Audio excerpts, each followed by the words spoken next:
The warning came at exactly 14:30 Universal Time across every communication network in the galaxy. Every screen, every radio, every data feed suddenly went dark for 3 seconds. Then the symbol appeared. The golden eagle of the Zephyrian Galactic Empire, its wings spread wide across the darkness of space. Admiral Vexthor's face filled the screens next. His blue-scaled features were calm, almost bored, as he spoke to billions of viewers across 847 star systems. "Citizens of the galaxy," he began, his voice carrying the authority of absolute power, "today you witness the price of defiance." The view changed to show the planet Kepler 442b hanging in space like a blue jewel. The world was beautiful, with white clouds swirling over green continents and blue oceans. Cities sparkled like stars on the night side of the planet. 10 billion, 200 million souls lived on that world. Humans, Altarians, Centauri refugees, and dozens of other species who had found peace together in the outer systems. On Earth, Sarah Martinez was eating lunch in her office when the broadcast began. She worked at the Global Communications Center in Geneva, monitoring deep space transmissions. The emergency alert made her coffee cup shake in her hands as she reached for the volume control. "The colony of Kepler 442b has refused to comply with Empire taxation laws," Vexthor continued. "They have harbored rebels. They have spoken words of independence. Today, they learned that such actions have consequences." The camera view pulled back to show the massive Empire fleet surrounding the planet. Sarah counted at least 200 warships, their dark hulls bristling with weapons. The largest ship was 5 kilometers long, its surface covered in gun turrets that could level continents. "This broadcast will reach every world in our domain," the Admiral said. "You will watch.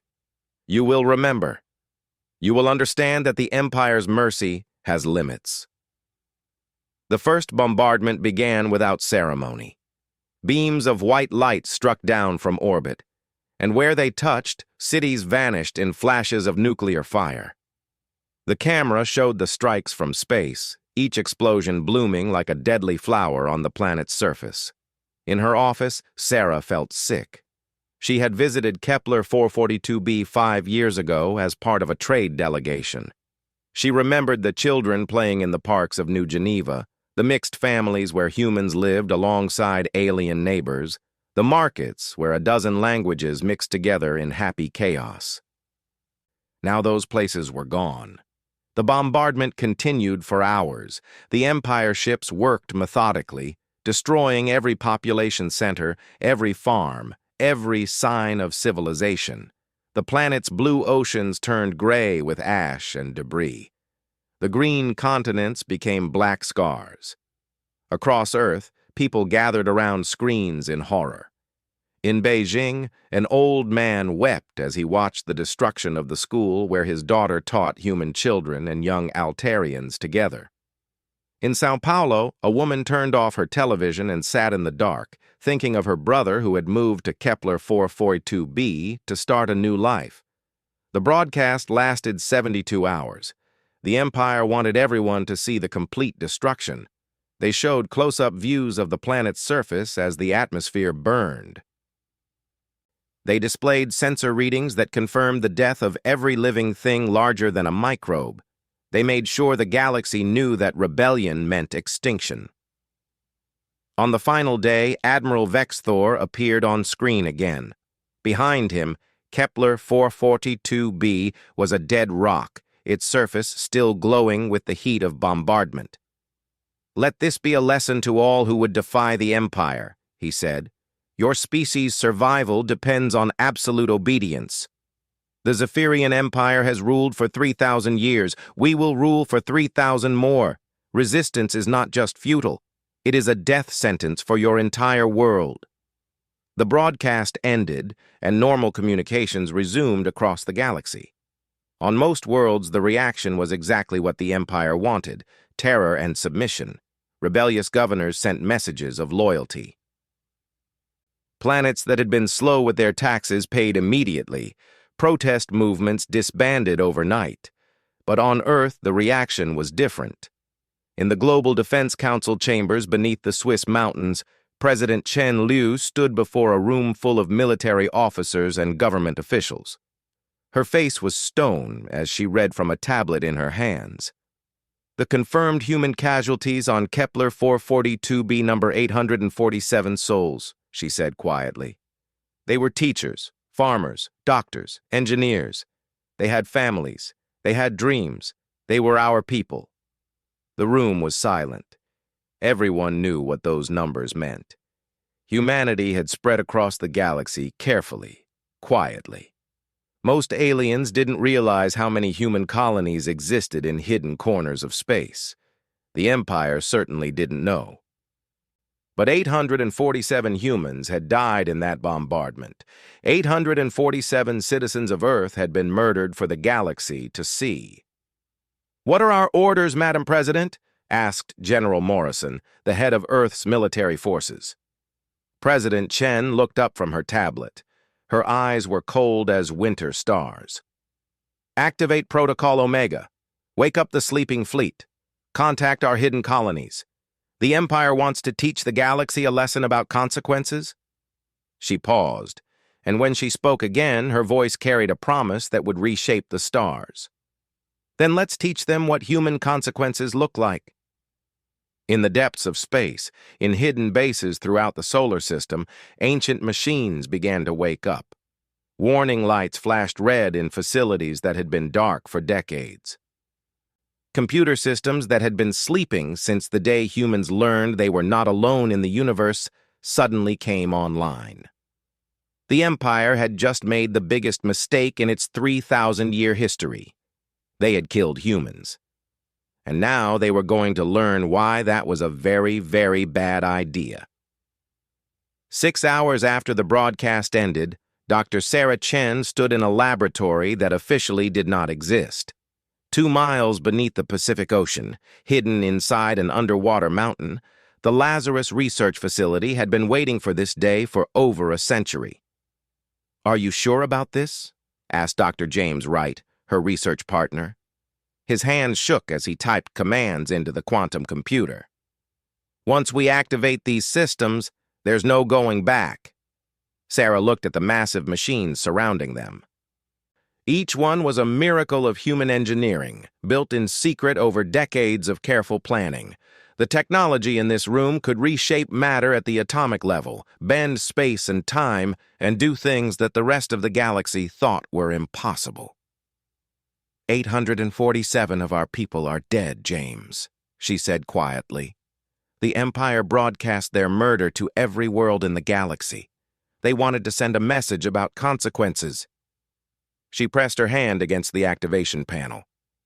Message received. The machines came alive with a deep humming sound. Lights that had been dark for 50 years began to glow. In laboratories around Earth, similar scenes played out as humanity's most dangerous secrets emerged from the shadows. On the moon, Admiral Marcus Kane walked through corridors that most people believed were old mining tunnels. In reality, they housed the command center for humanity's hidden fleet. The walls were lined with screens showing star maps, fleet positions, and weapon status reports. "How many ships do we have ready?" he asked his aide, Lieutenant Torres. 3,000 combat vessels, sir," Torres replied, consulting her tablet. "All equipped with quantum stealth systems and reality-warping weapons. The Empire has never seen anything like them." Kane nodded. Humanity had learned early that being the new species in the galaxy was dangerous. While other races fought open wars or made grand speeches, humans had done what they did best. They had prepared in silence. Every asteroid in the solar system had been turned into a fortress. Every moon housed weapon systems. Even Earth's satellites had hidden military functions. "What about our sleeper colonies?" Kane asked. "All responding, sir. We have hidden bases in 47 systems. The Empire doesn't know we exist in most of them." Torres paused. "Sir, some of our people are asking if we really want to do this. The Empire has ruled for 3,000 years. They're incredibly powerful." Kane stopped walking and turned to face her. "Lieutenant, do you know what happened the last time someone killed nearly 1,000 humans in a single attack?" "No, sir. It was during the Terran Wars 300 years ago. A group called the Solar Liberation Front destroyed a colony ship with 900 civilians aboard." Kane's voice was cold. "Within 6 months, every member of that organization was dead. Every person who had helped them was dead. Every world that had sheltered them was occupied by human forces. We didn't just defeat them, we erased them from existence." He started walking again. "The Empire thinks we're just another primitive species that got lucky enough to build spaceships. They're about to learn otherwise." In the Australian outback, what looked like a simple research station was actually the entrance to humanity's most classified project. Dr. Elizabeth Santos rode an elevator down through solid rock for 10 minutes before reaching her destination. The doors opened to reveal a chamber the size of a football stadium, filled with machines that hurt to look at directly. "Status report," she called to her team. "The quantum disruptors are online," replied Dr. Singh. "We can make enemy ships stop existing on the molecular level. The temporal mines are ready too. We can trap entire fleets in time loops." Dr. Santos walked to a console that showed the Empire's fleet positions across the galaxy. Red dots marked their major bases, their patrol routes, their supply lines.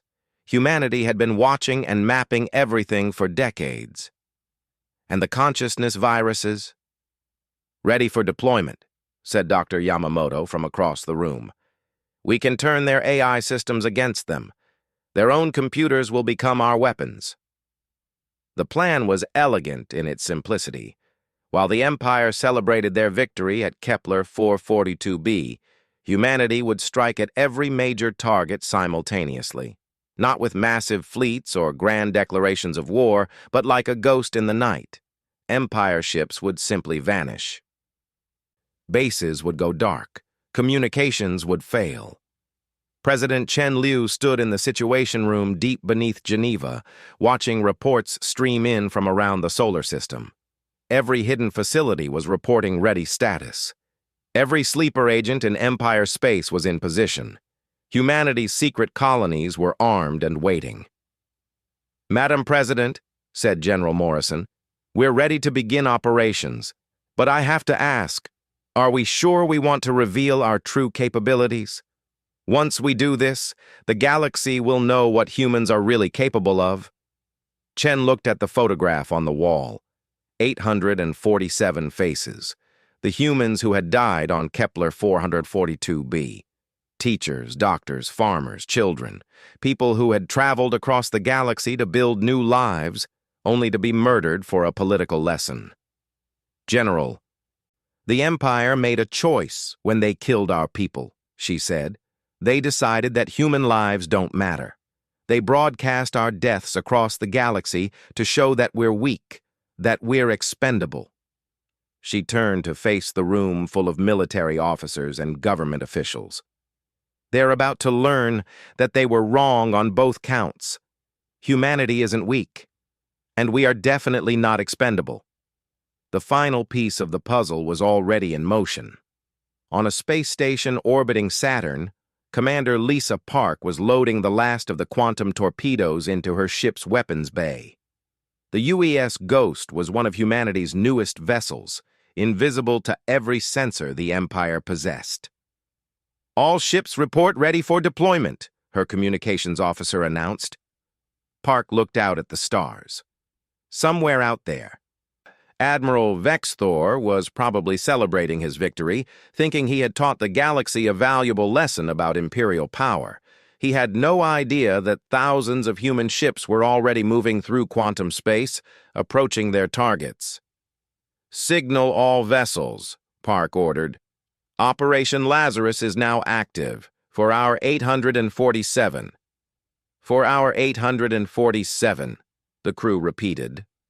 The Empire had wanted to broadcast a lesson about consequences. They were about to get one. But this time, humanity would be the teacher, and the lesson would be written in the ruins of the oldest galactic power in the known universe. In the deepest vaults of Earth's archives, automated systems began updating humanity's official status in the galactic database. Soon, very soon, the entry would no longer read minor spacefaring species or recent galactic newcomers. Soon it would read something much more accurate: apex predator. The first sign that something was wrong came from the Rigel sector, 3 months after the Kepler 442b massacre. Captain Zekska of the Empire cruiser Dominant Will was conducting a routine patrol when his sensor operator reported an anomaly. "Sir, we're detecting quantum distortions in this area," the young Zephyrian officer said, his scaled fingers dancing over the control panel. "But there's nothing on our screens." "System malfunction," Zekska replied without looking up from his reports. "Run a diagnostic and get back to me when it's fixed." Those were the last words anyone heard from the Dominant Will. The ship and its crew of 300 simply vanished from existence. No distress call, no explosion, no debris field. One moment it was there, and the next it was gone. Similar reports began filtering in from across Empire space. Patrol ships disappeared. Supply convoys went missing. Border stations stopped responding to communications. The Empire's vast intelligence network, built over 3,000 years of conquest, was going dark piece by piece. Admiral Vexthor sat in his command center on the fortress world of Zephyr Prime, studying the reports with growing frustration. In 6 months, the Empire had lost over 200 ships and installations. Each loss was clean, surgical, and left no trace of what had caused it. "Could it be rebel activity?" asked Commander Theiss, his aide. "Perhaps the other species are coordinating attacks?" Vexthor shook his head. "The rebels we know about couldn't organize something like this. They're too divided, too weak. This is something else." He paused, looking at the star map that showed the missing assets. "Something we haven't seen before." What the Admiral didn't know was that he was looking at the opening moves of humanity's war plan. Every missing ship, every dark station, every silent outpost had been eliminated by human forces using technology the Empire couldn't detect or understand. Commander Elena Vasquez stood on the bridge of the UES Retribution, watching her tactical display. Her ship was one of 50 human vessels surrounding the Zephyrian 7th Battle Fleet, but the Empire forces had no idea they were there. Quantum stealth technology made the human ships invisible to every sensor the Empire possessed. "Fleet composition?" she asked her tactical officer. 3,000 Empire vessels, ma'am," Lieutenant Kim replied. "Standard configuration, heavy cruisers, destroyers, and support ships. They're running a standard patrol formation." Vasquez nodded. The 7th Battle Fleet was one of the Empire's most powerful units, responsible for maintaining order in the outer systems. Destroying it would send a message that the Empire's military might could no longer protect them. "Open a channel to the Empire flagship," she ordered. On the bridge of the Empire Dreadnought Eternal Victory, Admiral Kostar was reviewing deployment orders when his communications officer suddenly looked up in alarm. "Sir, we're receiving a transmission on all frequencies. It's coming from empty space." "Put it on screen," Kostar ordered. His 4 arms crossed over his armored chest. The image that appeared made his blood run cold.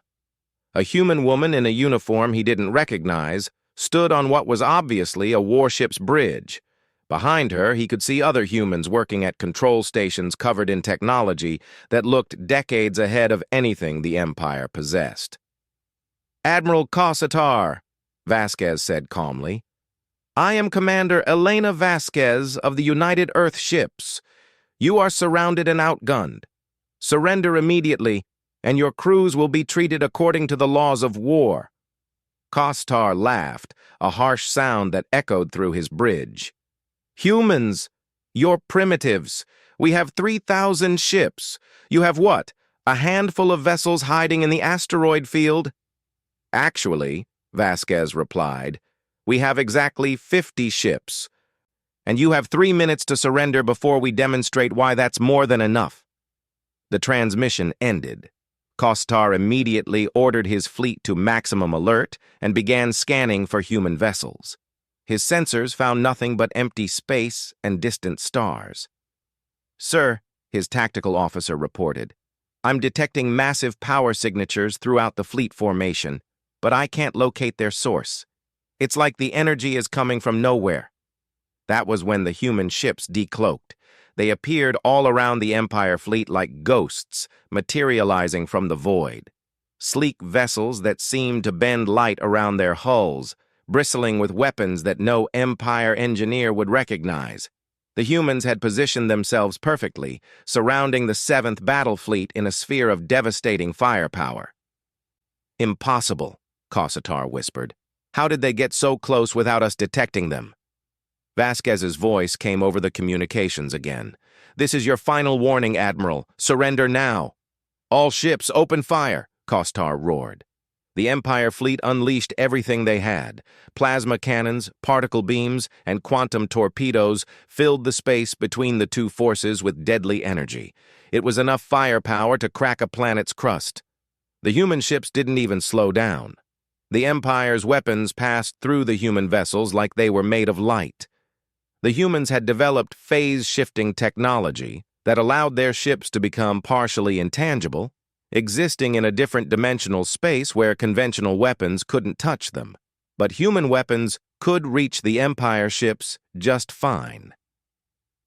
The Retribution's main gun fired once. The beam of coherent quantum energy struck the Eternal Victory's shields and passed through them like they were soap bubbles. The Dreadnought's armor, designed to withstand the most powerful weapons in the galaxy, simply ceased to exist at the molecular level where the beam touched it. The massive ship broke in half and exploded in a flash of nuclear fire. "For the 847, Vasquez said quietly. The battle lasted exactly 7 minutes and 12 seconds. The human ships moved through the Empire formation like deadly phantoms, their weapons destroying anything they targeted. Empire vessels tried to flee, but the humans had surrounded them completely. There was nowhere to run. When it was over, 3,000 Empire ships had been reduced to expanding clouds of debris and radiation. Not a single human vessel had been scratched. Vasquez opened a channel to the rest of her fleet. "Mission accomplished. Transmit the recordings to all Empire frequencies. Make sure they know what happened here." Across Empire space, the footage of the 7th Battle Fleet's destruction played on every screen and data feed. Military commanders watched in horror as their most powerful unit was eliminated by an enemy they couldn't even see coming. But the most terrifying part wasn't the advanced technology or the overwhelming tactical superiority. It was the message Commander Vasquez had broadcast at the beginning of the engagement. For the 847, the Empire was beginning to realize that they had made a terrible mistake. They had killed humans at Kepler 442b, thinking it would demonstrate their power and crush resistance across the galaxy. Instead, they had awakened something that had been sleeping in the darkness between the stars. On Zephyr Prime, Admiral Vexthor stared at the tactical display showing the empty space where the 7th Battle Fleet used to be. His hands shook as he reached for his communications console. "Get me the High Council," he ordered. "We have a problem, a very big problem." In the depths of space, 50 human ships turned toward their next target. They moved in perfect silence, invisible to every sensor, carrying weapons that could unmake matter itself. Behind them, the debris of 3,000 Empire vessels continued to expand into the void. The Empire had taught the galaxy a lesson about consequences. Now, humanity was going to return the favor, and the tuition was going to be paid in the blood of tyrants. Admiral Vexthor stood before the Zephyrian High Council, his blue scales pale with stress. The massive chamber on the Empire's capital world was filled with the most powerful beings in the galaxy, ancient rulers whose species had conquered stars before humans had even discovered fire. Explain to us again how 50 primitive ships destroyed the 7th Battle Fleet, growled High Counselor Morax, his 6 eyes glowing with anger. The ancient reptilian had ruled star systems for over 1,000 years and had never heard of such a humiliating defeat. They have technology we don't understand, Vexthor replied, trying to keep his voice steady. Their ships can become intangible. Their weapons pass through our strongest shields like they don't exist, and they appear from nowhere, strike without warning, and vanish again. Impossible, declared Counselor Vesatara, her crystalline form pulsing with indignation. We have ruled this galaxy for 3 millennia. No species possesses technology superior to ours. But even as she spoke, reports were coming in from across Empire space. Human fleets were appearing in system after system, and every encounter ended the same way: total destruction of Empire forces with 0 human casualties. In the Centauri sector, Captain Sarah Kim led her squadron against an Empire supply depot. Her ship, the UES Phantom, deployed a quantum disruptor that made the entire station simply stop existing.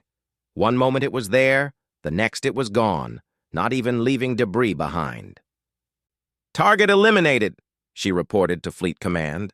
Proceeding to next objective. In the Altair system, Commander Chen Zhang used temporal mines against an Empire patrol group. The weapons created time loops that trapped the enemy ships in repeating moments, forcing them to experience their destruction over and over again while being unable to escape or fight back. But perhaps the most devastating attack came in the Vega system, where Commander Lisa Park deployed consciousness viruses against an Empire fortress. The AI systems that controlled the base's defenses suddenly turned against their masters, using the station's own weapons to eliminate its crew.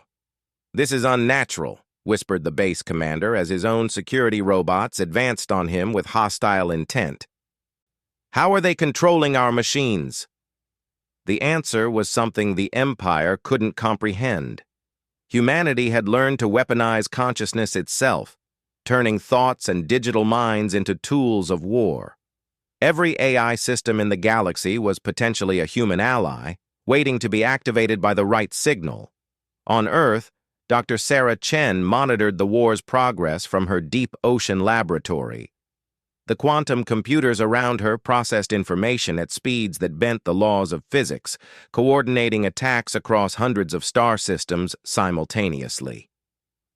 Phase 3 is complete, she reported to the Global Defense Council. All Empire border defenses have been neutralized. They've lost control of their outer territories. What about their response? Asked President Chen Liu through the secure link. Admiral Vexthor is gathering their Grand Armada, Dr. Chen replied. 50,000 ships, the largest fleet in Empire history. They're heading for Sol system. There was a pause on the communication line. Do they really think 50,000 ships will be enough? Dr. Chen smiled, a cold expression that would have terrified any Empire citizen who saw it. They have no idea what they're walking into. Admiral Vexthor stood on the bridge of his flagship, the Cosmic Dominion, watching the largest fleet ever assembled prepare for battle. 50,000 warships stretched across space in perfect formation, their hulls bristling with enough firepower to shatter worlds. Sir, reported his tactical officer, we'll reach the Sol system in 6 hours. Our scouts report only minimal defensive positions around Earth. The humans seem to have concentrated their forces in the outer systems. Vexthor nodded, though something about the reports bothered him. Every intelligence assessment suggested that Earth was humanity's home world, their most important planet. Why would they leave it so lightly defended? Maintain course, he ordered. We'll crush their homeworld and end this rebellion once and for all. What Vexthor didn't know was that Sol system had been converted into the galaxy's most powerful fortress over the course of 2 centuries.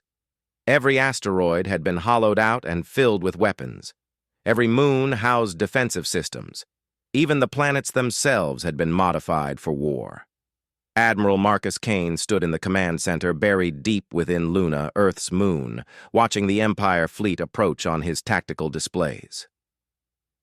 Around him, human officers worked at consoles that controlled defensive systems the Empire couldn't imagine. "Enemy fleet entering the outer system," reported Lieutenant Torres. 50,000 ships, just as predicted. "Activate the solar cannon," Kane ordered calmly.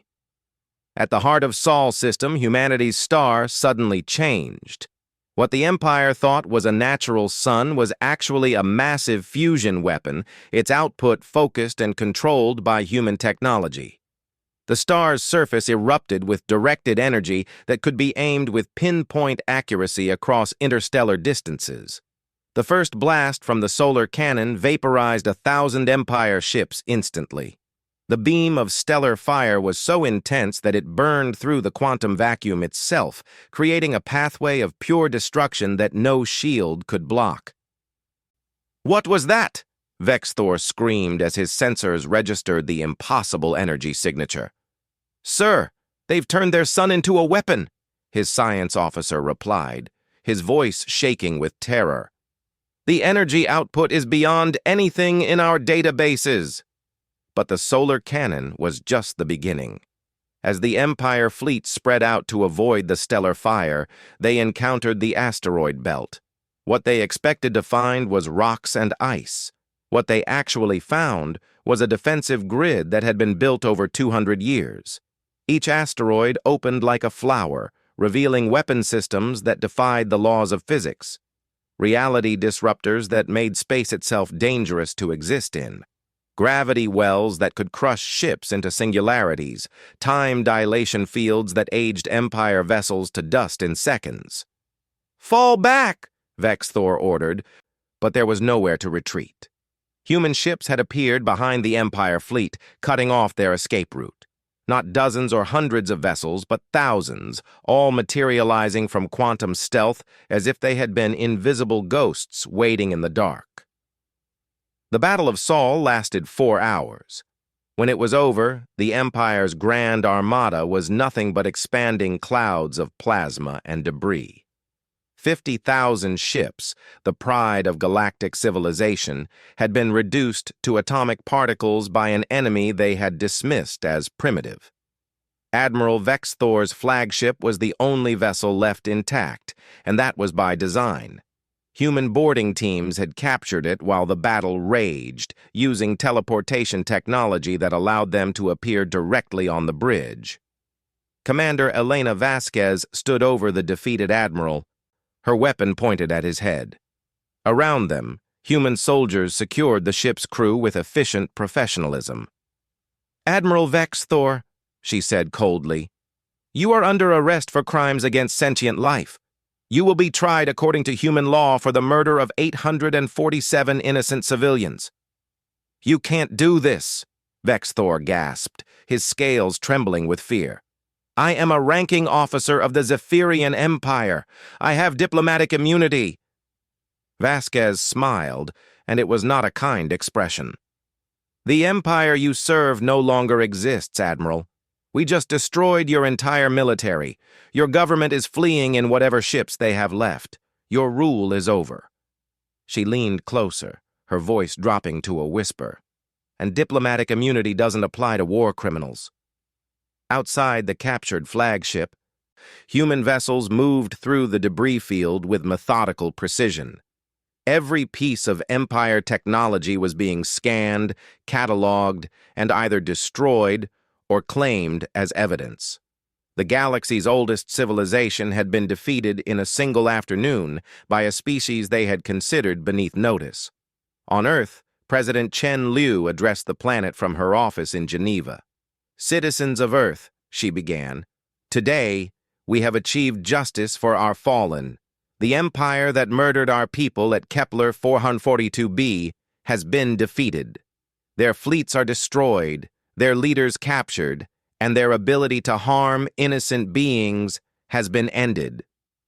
She paused, looking directly into the camera.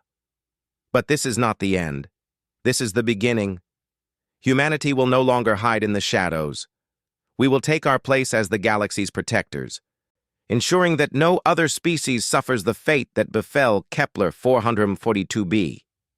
Across the galaxy, the message was received with a mixture of amazement, terror, and hope. The empire that had ruled with an iron fist for 3,000 years was gone, defeated by a species that most civilizations had barely heard of. The age of humanity had begun. 1 year after the Battle of Sol, the galaxy was a very different place. The Zephyrian Empire that had ruled for 3 millennia was gone, its worlds now governed by species that had been subjects for countless generations. But the real power in the galaxy belonged to a species that most civilizations had never even heard of before the war began. President Chen Liu walked through the corridors of Galactic Command, the massive space station that now served as the center of galactic government. The station orbited Earth, a visible symbol of humanity's new role as the galaxy's dominant power. Representatives from hundreds of species came here to petition for aid, trade agreements, or simply to avoid humanity's displeasure. "Madam President," said Secretary Williams, hurrying to keep up with her quick pace, "the Altarian delegation is waiting in Conference Room 7. They want to formally thank us for liberating their homeworlds." Chen nodded but didn't slow down. She had 17 more meetings scheduled today, and each one involved the delicate work of rebuilding galactic civilization from the ground up. It turned out that destroying a 3,000-year-old empire was easier than replacing it with something better. In Conference Room 12, Admiral Marcus Kane was meeting with a group of former Empire military officers. These were the smart ones, the survivors who had surrendered quickly when they realized which way the war was going. Now they served as advisors to the new Terran hegemony, helping to maintain order in systems where human forces couldn't be everywhere at once. "The situation in the Rigel sector is stabilizing," reported Captain Thies, a former Empire officer whose cooperation had saved thousands of lives during the transition. "The local governments are working together to establish trade routes and mutual defense agreements." "Good," Kane replied. "But keep monitoring the situation. Some of these species have been enemies for centuries. Peace won't come overnight." What Kane didn't say was that humanity had contingency plans in place for every former Empire territory. If cooperation failed and old wars resumed, human intervention would be swift and decisive. The galaxy had learned what happened to those who threatened innocence. In the medical bay of Galactic Command, Dr. Sarah Chen was overseeing a very different kind of meeting. The survivors of Kepler 442b sat around a conference table, their faces showing the mix of relief and trauma that came from living through genocide. "The new colony world is ready," Dr. Chen told them. "It's called Haven, and it's in a system protected by our most advanced defense grids. You'll be safe there." An elderly Altarian woman named Kessara spoke up, her voice shaky with emotion. "We heard what you did to them, to the Empire. Some say you went too far, that the response was too harsh." Dr. Barfer. Chen looked around the table at the faces of the survivors, the few million beings who had escaped Kepler 442b before the bombardment began. "Do you think we went too far?" Kessara was quiet for a long moment, then shook her head. "No. They murdered 10 billion people for a political lesson. Someone had to stop them. Someone had to make sure it never happened again." "That's exactly what we intend to do," Dr. Chen replied. The first law of the Terran hegemony had been simple and absolute. The deliberate extinction of sentient species is forbidden. Violation of this law will result in the complete eradication of the offending civilization. To prove they meant it, humanity had provided evidence of 17 species that had committed genocide in the past under Empire rule. All 17 species were now extinct, eliminated by human forces in the months following the war.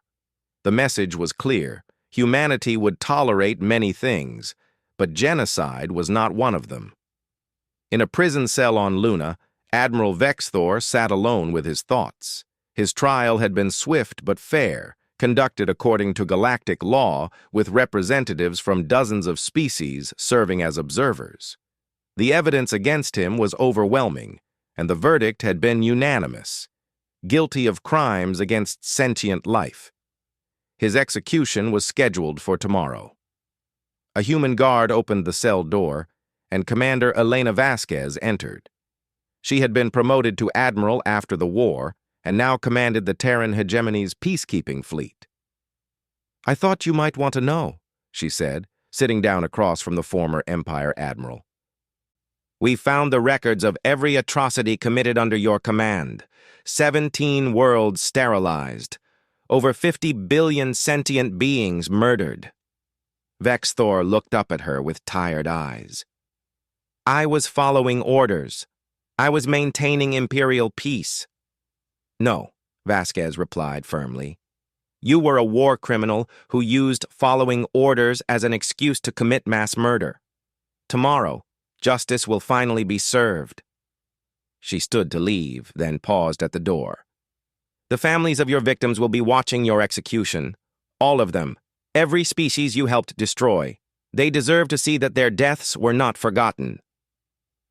In the deepest archives of Galactic Command, automated systems were updating the historical records. The Zephyrian Empire's 3,000-year reign was being documented in full, including every act of brutality, every species destroyed, every world sterilized in the name of imperial order. Future generations would read these records and understand why humanity had acted as it did. The galaxy needed to remember what unchecked power could do to the innocent and weak. But the archives also contained another set of records: the complete documentation of humanity's hidden capabilities. The technology that could turn stars into weapons, make ships phase between dimensions, and weaponize consciousness itself. These files were sealed under the highest security classifications, but their existence served as a reminder to anyone who might consider challenging the new order. Humanity had revealed only a fraction of their true capabilities during the war. The rest remained hidden, waiting in the darkness like sleeping giants. President Chen Lu stood on the observation deck of Galactic Command, looking out at Earth hanging in the void below. The blue world looked so peaceful from this distance, but she knew that beneath its surface lay the most advanced military technology in the galaxy. "Any regrets?" asked General Morrison, joining her at the observation window. Chen was quiet for a moment, thinking about the question. 847 people, she finally said. That's how many humans died at Kepler 442b.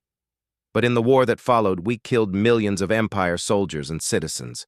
The mathematics of revenge are never clean. Do you think we went too far? Chen shook her head. No. The Empire had to be stopped. They had proven that they would commit genocide whenever it served their purposes. If we had done nothing, how many more Kepler 442b's would there have been? She pointed to the stars visible through the observation window. Every light out there represents a solar system where sentient beings live and love and dream. The Empire would have murdered any of them to maintain their power. Now they can't. Now they're safe. And if another empire rises, if someone else decides to conquer the galaxy? Chen smiled, and it was not a gentle expression. Then they'll learn the same lesson the Zephyrians did. Humanity protects the innocent. Always. Across the galaxy, the new order was taking shape. Former Empire worlds governed themselves freely for the first time in millennia. Trade flowed between species that had been enemies under imperial rule. Scientific knowledge was shared openly, rather than hoarded by a single dominant power. But in hidden corners of space, on secret worlds that appeared on no official charts, humanity continued to prepare. New weapons were designed and tested. New technologies were developed and deployed. New contingency plans were written for every possible threat. The galaxy was at peace, but it was a peace enforced by the most powerful military force in the known universe. Humanity had become the apex predator, the ultimate guardian, the final authority on questions of life and death. On the memorial world that had once been Kepler 442b, a simple monument stood where the largest city had been. Carved into black stone in hundreds of languages were the names of every being who had died in the Imperial bombardment. At the base of the monument, a plaque bore a message in Galactic Standard. Here died 10,200,000,000 souls, murdered for the crime of seeking freedom. Their deaths were not forgotten. Their killers were brought to justice. Never again will such atrocity go unanswered. Below that, in smaller text, were two words that had become the unofficial motto of the Terran hegemony: never again. The Empire had wanted to teach the galaxy a lesson about consequences. They had succeeded beyond their wildest nightmares. The galaxy had learned that there were consequences for murdering innocents, consequences for committing genocide, consequences for thinking that power gave you the right to destroy the weak. The galaxy had learned what human consequences looked like, and it would never forget.